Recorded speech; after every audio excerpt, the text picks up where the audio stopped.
Jaarsa koo dabalatee durbummaa kiyya dhiirri sadii balleessuu dadhabee. Durbummaa qaba jennaan haadha manaa saatee yeroodhaaf maqaa kiyya himachuun barbaadu kanan dhaladheetti guddadhee jiituu magariituu Oromiyaa keessatti barnoota kiyyallee kutaa 1-8tti maatii koo biratti ergan baradhee booda sanaan booddee immoo mana firaa waggaa 2 taa'een kutaa 9ffaa fi kutaa 10ffaa baradhee xumureera. Haa ta'uutii garuu sanaan booddee barnootaan itti fufuu hin dandeenye. Kanani deeme fira karaa abbaan manaan waan na ta'eef kutaa 9 10 erga barattee booddee kolleejjii asumatti si barsiisna naan jedhanii waadaa naaf galanii turanii. Haa ta'uutii garuu akkuman kutaa 10ffaa xumuretti rakkoon anaa fi maatii sana gidduutti uumame. Kutaa 10ffaa yeroon baradhu hiriyaa dubartii tokko nan qaban ture. Hiriyaan koo kun akkanuma mana namaa galtee kan barattu yeroo ta'u gaarummaa namoota sanaa odeessuurra caalchiftee hammeenya namoota sanaa odeesti.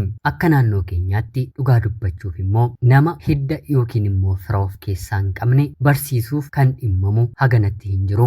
Isheen kan hojjettu maallaqa isheetiini, nuti immoo kan hojjechiifannu maallaqa keenyaanii. Wal fayyaduu gara lamaanii malee tokko irra caalaatti bakki fayyadamu hin jiraatu jedhanii amanu. Isheef bakka itti isheen hojjettu garuu wanta ani irra caalaa jabeesseen halkaniif guyyaa hojjedhuufidha malee gaarummaa tokkoyyuu qabaatanii miti. Keessumaa haati manaan nan jaallattu akka bineensaatti na ilaalti. Bara dhufuu kaasee mana kireeffadheen hojii humnaa hojjechuun qofa yookiin immoo ijoollee dhiiraa maallaqaan na gargaaranitti jaalala fakkeessee hiiqeen kolleejjii seeneen baradhaa. Atis carraa jireenyaa akkanaa jiraachuu yoo barbaadde yeroo xiqqoof qofa nu rakkisaa koottu naan jetti. Maarree nama kan balleessu harka caalaatti hiriyaadhaatii mana ni keessa jiraadhu gaarii naaf ta'anii akka dhala isaaniitti ayyaanni yeroo ga'u uffata otoo narraa jiiranii na barsiisuun alatti gara baadiyyaatti maatii koof maallaqa otoo arganii quufeen abbaa manaa fuulduratti haadha manaa salphisuun eegalee. Hojiin ani mana keessa hojjedhu haati manaallee na gargaaru akka qabdu anis nama isheenis nama wal caalmaan keenyi bakka kamitti hanga jedhutti irra darbeen dubbachuu eegalee. Haati manaaf abbaa manaa sun ijoollee 2 qabu turanii.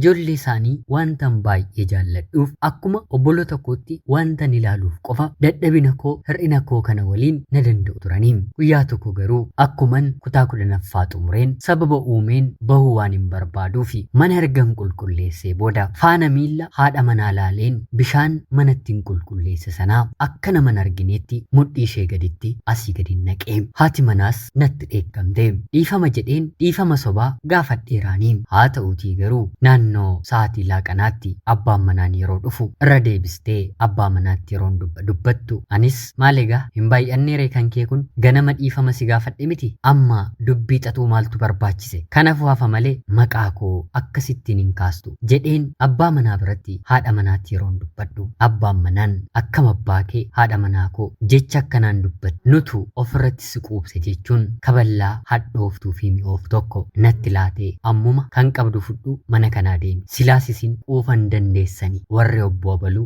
jedhee qarshii 500 natti darbatee namni gaddaa mana ari'ame keessaa baha. Anis wanti natti fuyyuu hin jiru jireenya kanaan oliin jiraadha jedheen mana isaanii gadhiiseen bahee. Manni namaa manuma namaati mitiire wallaalummaa ta'us manni namaa gaarii ta'e nama godhum ni jira ture. Haa ta'uutii garuu dirqama keenya gaafa dagannu gaarummaan namoonni nuuf oolan dirqama isaanii nutti fakkaate ishururuu isaanii bira dabarree yeroo halluu diimaa ofitti baasisnu ni jira. Manan waggaa 2 guutuu caba gogii tokko malee keessatti baradhu yaaddoo maatii koo maaliin intala keenya barsiisna jedhanii yaadda'an homtootootti natti nirratiin barachaan ture dhiiseen hiriyaa koo kanatti dabalame. Hiriyaan koo anaan dursitee mana kireeffatee waan na turteef mana kana 2 kanfallanaan jettee maallaqa isaan naaf kennanis na harkaaftee waliin jiraachuu jalqabne. Haalli jireenya ishee battaluma akka mana namaa baateetti deddeebiitiin mana namaa hojjechuu jalqabde. Achi baatiidhaan maallaqa haga tokko ni qabdi. Amma immoo jaalalleewwan 3 tokko gatii mana kiraa kan danda'u lamni immoo uffata nyaataa fi dibata isheen yeroo yerootiin dibattu hubachuu kan danda'u of biraatii qabdi. Anis deddeebiidhaan mana namaa galeen diraamaa isheen hojjechaa jiraattu kana hojjedhee jiraachuuf yaalii taasiseen ture. Haa ta'uutii garuu garaagarummaan guddaan anaa fi hiriyaa koo kana gidduu jiru ani bifan qabu akka ishee bareedduu fi konkonee kululee miti. Dhiirri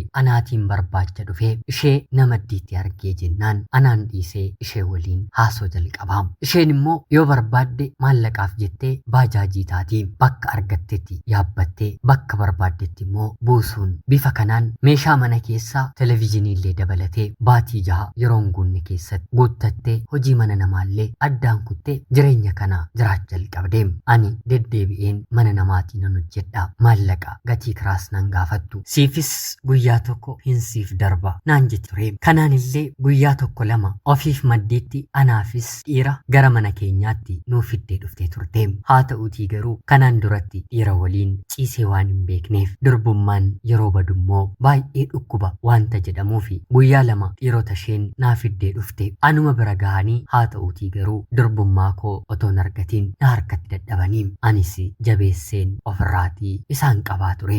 Kanuu bifa ishee diduun ishee immoo ajaa'iba naan jedhanii eegasiitiin natti hin deebine. Bifa jaalalaatiin yaalii garaagaraa godheen ture. Haa ta'uutii garuu naaf ta'uu hin dandeenye. Dhiira tokko waliin iyyuu gammadeen kana keessa seenuu hin dandeenye. Dhumarratti otuman magaala kana jiraadhu gurbaan dargaggeessi tokko isuma sirrii na jaallate anis jaalladheeniin waa'ee amantaas na barsiise anis tole jedheen hiriyaa koo kana biraallee baheen mana qofaatti kireeffadheen baasii na barbaachisu bakka hin dadhabetti naaf guutaa na gargaaruu jalqabee dhumarratti wal fuuna naan jedhee wal fuudhuuf kan murteessine jaalalaan wal barree baatii 7 gidduutti. Hiriyaan koo hin goyyoomiin laayifii bakkee diida kana keessa jiru otoon ilaaliin gaa'ilatti ariifattee umurii kanaan seenuun kee boru gatii si kanfalchiisaa. Ilma dhiiraa yoo ta'e dubartiidhaan akka harreesaatti harree itti fayyadamuutti harree yaabbatuutti ilaala malee kabaja barbaaddu dubartiif hin kennu hin maluu fi naan jetti. Yeroo kanatti ani heerumtee argiteettamoo jireenya kanarra heerumanii tasgabbaa'anii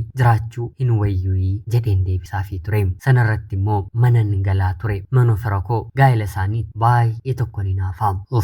Inaaffaa guddaan qaba. Gaa'elli akkasii dhuguma dhaabbachuu ni danda'amoo nama jettiisaa. Jaalallee koo kanattis ani gaa'elan dhaabbachuu barbaadu. Gaa'ela jaalallee keessa jiru wal kabaju ilmi dhiiraa haadha manaasaa kabaju haati manaas abbaa manaa ishee kabaju takkaaf qofa kan dhaabbatan wal shakkuun walitti naafuun gaa'ela keessa hin jirredha jedheen durseen afaan kootiin isatti himeen ture. Kanaan anis kabaja kiyya waliin akkan jiru erganitti mee booda innis guyyaa kabaja kana balleessinu guyyaa gaa'elaati jechuun walamanne waliif taanee jaarsis gara maatii kootti deemanii maatiin kiyyas anis gaa'ela kanaaf tole jennee guyyaan cidhaa murame akka humna isaatti konkolaataa kireeffatee magaala keessa dhiip gochaa gammadaa anis innis gaa'ela keenya raawwannee galgala mana addaa gaa'ellitti gaggeeffame kan inni kireeffatetti gallee guyyaa gaa'elaa galgala kabaja durbummaa kiyyaa innis balleessu anis balleessuuf walii gallee gara siree dabarree. Haa ta'uutii garuu sodaan koo akkuma jiru ta'ee sodaa kiyya garuu guyyaa kana liqimsuun dirqama waan na ta'eef abbaan manaan koo hin yaala dubbiin ta'uu dideem. Halkan sana otuma yaaluu itti bari'ee bariinaan immoo girrigirriin cidhaan jira mitiire wal dhiisnee minjoliin maalirra geessan otoo nuun jedhanii har'a akkam milkoofne galgala garuu akka milkeessinu isaanitti himneem. Haa ta'uutii garuu minjoliin lakkisaa kun yeroo kan itti kennamu miti kutaan isiniif jiru qobaatti ni jira jaa ta'eef nyaata nyaadhaatii deebi'aa seenaa jechuun ganama sa'aatii 3 booddee abbaan manaan koo ammas kabaja kiyya fudhachuuf yaalii godhe. Haa ta'uutii garuu homaa qaamni saalaasaa akkam dhaabatee dhufe qaama saalaa kiyya miti foon qaama koo yeroo quyyuu boo'uu imimmaansaa gadi yaasuu eegalaam. Hanga guyyaa sa'aatii 9 yaalaa turree dhumarratti aareen galgala haa yaallu dadhabeera jedheen isa dhorke. Ammas minjoliin nu gaafatanii akka hin taane isaanii hundaafuu galgala siif hin darbu naan jedhanii warreen dubartootaa maal akkan gochuu qabu na gorsanii akkan of gadhiisuu qabu jira miti reega naannoo kanarratti dubbiin haasa'amu isa hundumaa natti himanii isaatiinis gorsanii galgala naannoo toora sa'aatii 4 gara ciisichaatti darbne akka carraa ta'ee akkan dhukkubbii sana dagachuuf jedhanii dhugaatiillee na obaasanii turanii rakkoon qabu guyyaa rakkinaaf yoo dhuganii jedheen anis dhugaatii kana dhuge innis dhuge. Haa ta'uutii garuu halkan guutuu ammallee narra ture durbummaan kiyya baduu fi didee anoo akka kootti ganama yeroon ka'u waan durbummaan kiyya bade natti fakkaatee ture. Haa ta'uutii garuu akkan balleessine akkan dandeenye dandeenye abbaan manaa kun himee guyyaa lama yaallee minjoliinis oduu kana nurraa eegaa harca'aa gara mana isaaniitti galuu eegalanii guyyaa sadaffaas yaalame homaa guyyaa arfaffaas yaalame homaa guyyaa shanaffaarratti minjeen jalqabaa egaan akka aadaa naannoo keenyaatti abbaan manaan kabaja fudhachuu dadhabe minjeetutti darbaa isheenis hanga kana dhukuburra atis of dhiphisurra ittiin darba jedhee riyaasaa gaafatee guyyaa afur booddee galgalaa guyyaa shanaffaarratti bakka ciisicha koo riyaansaa dhufe abbaan manaan kommoo gada'ee kuni aadaadha qaaniis saalfiis hin qabu naan jedhee maal godhu haa ta'u jedheen otuma natti ulfaatu nan fudhadhee haa ta'uutii garuu minjeen kuni kabajaa darbummaa kiyyaa balleessuuf daqiiqaa lamayyuu ittiin fudhanne akkuma na bira dhufe an akka abbaa manaa kee miti obsasiif hin qabu iyyuu miti maraachuu dandeessa maal waan taateef nama qaanii taana jechuun gara sireet fe'e anaan hinna dhukkube otoo hin taane wanta boombiin qaama saalaa koo keessa kaa'amee dhuka'e natti fakkaata ture nan iyyeessa otoo hin taane laagaa kootu na keessaatiif qa'e battaluma abbaan manaan koo balbala banee ol seenee akkuma inni narraatti garuu dhiiga otoo hin taane kan narraa dhangala'uu jalqabe lolaa jechuu ni danda'ama dhaabbachuu didee kallachaa abbaan manaan koo na baatee hospitaalatti na fuudhanii deemanii of wallaaleen sa'aatiiwwan muraasa booddee deebiseen of baree kanaan kabajni koo dhiira arfaffaarratti daqiiqaat badee rakkoon kanan turre akka saayinsiin jedhutti qaamni saalaa dubartii kan jabaatu yoo ta'e kabajni isaa fudhatamuuf meeshaa mana yaalaatiin iyyuu yerootti tarsa yookiin immoo baqaqfamu ni jira rakkoon kanaan booddee isa dhufedha abbaan manaan koo akkuma dargaggeessa kamiyyuu dubartii waliin ciisuudha kan danda'u qaamni isaas guutuu kan ta'e fayyaalessadha haa ta'uutii garuu yeroo minjeensaa kana na godherraa kaasee ani abbaan manaa koof miira kan jedhamu sekeendii tokkoof iyyuu qalbii koo keessaa hin qabuufi erga kabajni koo fudhatame gootummaan isatti dhagahame ta'ee haa hin beeku akka haadha manaa tokkotti yeroo hunda na waliin ciisa fedhii guddaas qaba anaaf garuu isa waliin ciisuun dhukkubbii malee miirri tokkoyyuu narra hin jiru baay'ee tokko rakkee sanarratti minjeensaa nurraan fagaatu innis nama icciitii isaa qabe waan ta'eef kunuunsee qabata maqaansaa waamamnaan ol ka'ee gadi taa'aa fi ani garuu kana keessaa qalbiin yaada fedhii koo riyaasaa minjeesaaf malee abbaa manaa na didee minjeensaa eega kana godhee booda tasuma natti deebi'uu hin barbaadu haa ta'u garuu sababii uumiin manatti isa waamu bakka abbaan manaan koo hin jirretti mana koo kan inni dhufu mataa kiyyaan taasisuun eega sanaan miirri kiyya kan natti dhufu isa waliin ciisee miti nagaa yeroonni na gaafatu qaamni koo ni hollataa miira bakka inniitii dhufu hin beeknetu qaama koo weeraraa yeroo inni dhufu waan hin ta'u wallaalaa miirri kun yeroo abbaan manaan koo na waliin ciisu gonkuma natu nuffii aarii tuffii fi kanneen kana fakkaatan abbaa manaa koo biratti yeroo kanatti sammuun koo kan inni yaadu jalqabe dhiirri naaf ta'u na gammachuu danda'u abbaa manaa koo otoo hin taane isa kanadha riyaansaa hin fuune waan na ta'eef anis kan ittiin gammadu isadha waan na ta'eef otoo inni hin fuudhiin dura haala mijeeffachuun qaba jedheen baatiyaaf gaa'ela kana otoo hin turiin dirqiidhaan riyaasaa kabaja kiyya fudhate akka inni na waliin taasisuun jalqabe gaa'ela dhaabban baatii afur booddee hannaan jedhama innis wanta kana mi'eefeef jaalalleeyyuu ni qaba ture kunuunsa addaa wanta ani taasisuuf jaalallee isaayyuu ni ta'e waan kana silaa salphaatti namatti hin dubbatanii mitiire riyaa koo hojii sagaagalummaan jiraattu kanaan waa'ee cimina miinzee koo kanaa yeroon itti himu animmaa gootummaa isaatti dubbattu kana beekuun qaba baruun qaba jettee deemtee waliin haa ta'uutii garuu akka ani dubbadhu akka hin taane dhiirota kaanirraa inni adda akka hin taane homaa guutummaatti illee akka ishee gammachuu hin dandeenye miira akka hin godhannee fi riyaan koo natti deeme yeroo kanatti kan ani jedheeni ahaa